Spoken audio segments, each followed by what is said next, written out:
Welcome to My Opinion here on My Opinion TV. Don't forget to like, share, subscribe, click the notification bell so as soon as a video is released, you'll be one of the first to be notified. Upon the hearing of my voice this morning, we have much to give God thanks for. So many people went to bed last night with the dreams and aspiration of getting up this morning and are not numbered among the living. So whatever your situation, whatever your circumstances might be, we have a lot to give God thanks for. Now, you can also join our WhatsApp group at 876-892-2079. That's where we put exclusive pictures, exclusive videos that can't be shared here on YouTube over there. And we can have our own discussion over there. Whatever is happening in your neck of the woods, whatever you see on the street and you'd like to share it, you could also drop us a picture or a video or whatever you know, whatever you hear and you want us to talk about it, you can go on our WhatsApp group and send us a message. Now, this morning we want to talk about two incidents. One, a man was taken out last night in Stony Hill. And two, we want to do a follow-up about the footballer who was taken down in West Kingston. Now, let's talk about the incident that took place last night in Stony Hill. And according to the Jamaica Gleaner, the police are now at a scene of a murder on Brooks Level Road in Stony Hill, St. Andrew. The victim has been identified as Lariston Harrison, otherwise called Larry. Harrison was at home with his family at about 9 p.m. when a gunman reportedly entered his kitchen and shot him several times. He died on the spot. The police have removed several spent shells. Investigation continues. Now, gone are the days when your house was a safe haven. As a matter of fact, I've said it on numerous vlogs already. Nowhere in Jamaica are you safe.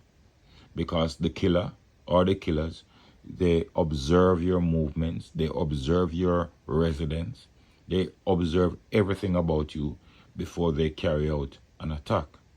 And I've said on numerous times, it's not like the days gone by when they would carry out their attacks in the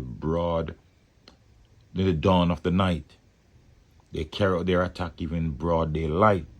9 o'clock last night wasn't all that a bad time. This man was in his kitchen on a Sunday afternoon, Sunday night.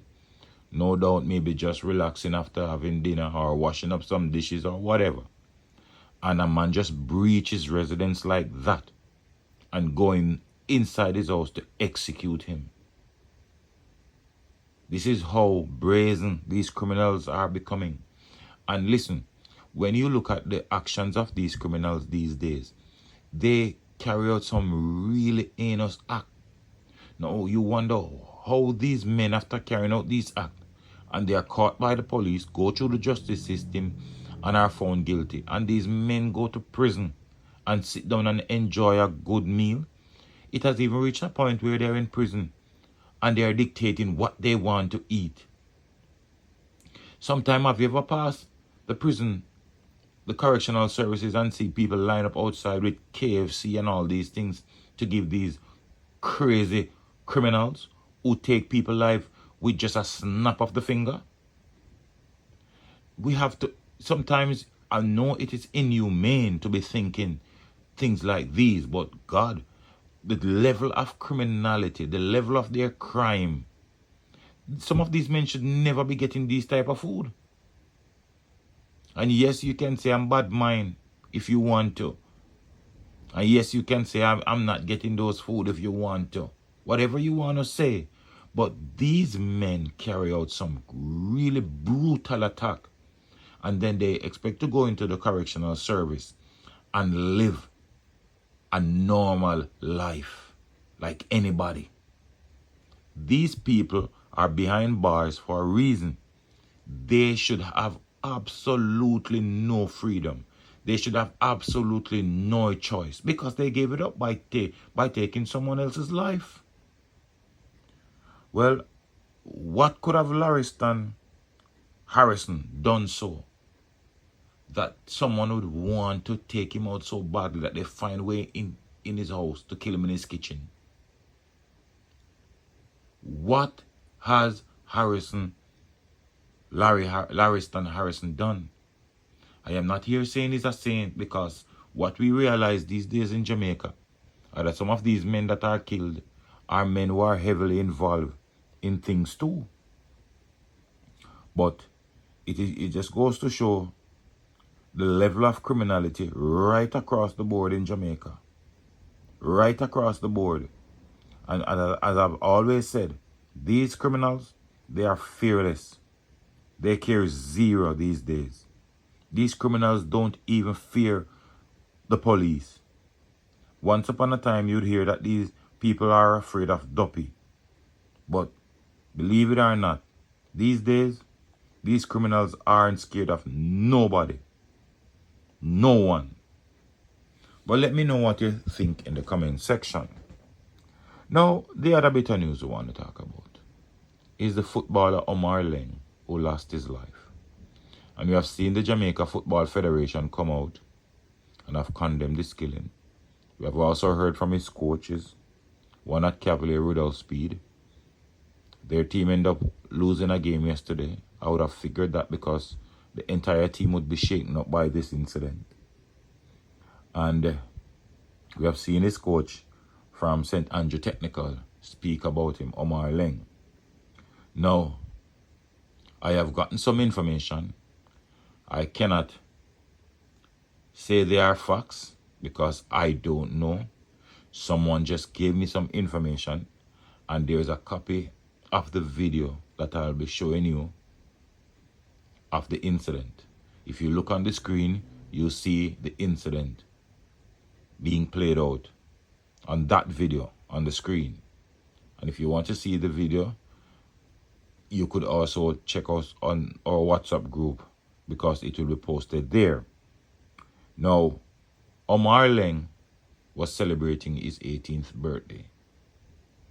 And based on what persons have said to me was that he was on his way to deliver cake for his cake sale. That's what I'm hearing.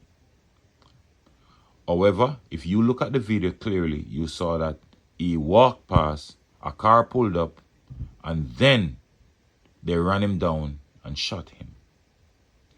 Now, what we hear is that he also have some family that are mixed up. That's what I hear. And I consistently say that's what I hear because I have absolutely no proof. Right? I also hear that he was not the intended target. However, men from his community had gone and shot up the other community. And it's a retaliation. So the men who came in the car are not necessarily from the community. But someone from the community who wanted the attack to be carried out was in the car and pointed out Omar Laing. You see how unfortunate things are? Omar Laing, an innocent footballer going about his business. But because an ex-community want retaliation, they just went on the road to kill anybody from that community. This is how these communities are. The minute you are in these communities, your life is at stake. So I heard that he was delivering cake and he was warned about crossing the borders a couple of times. And maybe he did not listen to the warning. And that's how his life was taken. Now, this is so bad in the sense that people have to know the border lines you can cross and you can't cross in this country. Can we continue living like this? You see an article in the Sunday Gleaner, you could go and read it, where his mother is talking about how good he was and he decided he wanted to take her out of a life of poverty. He was a good footballer. He was scouted by Jamaica College, St. George's College, but he insisted on staying at Stats. Well, for an 18-year-old to be playing in the National Premier League in Jamaica, he must have some form of talent. But it's just so sad that a young, promising football player have to be taken out in this manner. And I ask anybody who witnessed this incident and can give the police any form of information, because no matter how that video show you the distance, somebody can identify someone in this video by their body posture. Someone upon seeing this video can identify one or two of the shooters by their body posture. So I don't want no one to say they don't know, because persons out there knew what happened. Persons out there understand what's happened. But yet still, if you keep your mouth shut, the next victim could be you. But let me know what you think in the comment section. Don't forget to like, share, subscribe, click notification bell, so as soon as a video is released, you'll be one of the first to be notified. Until next time, look out for a neighbor, look out for a loved one, look out for the children, and most of all, keep it locked on My Opinion TV.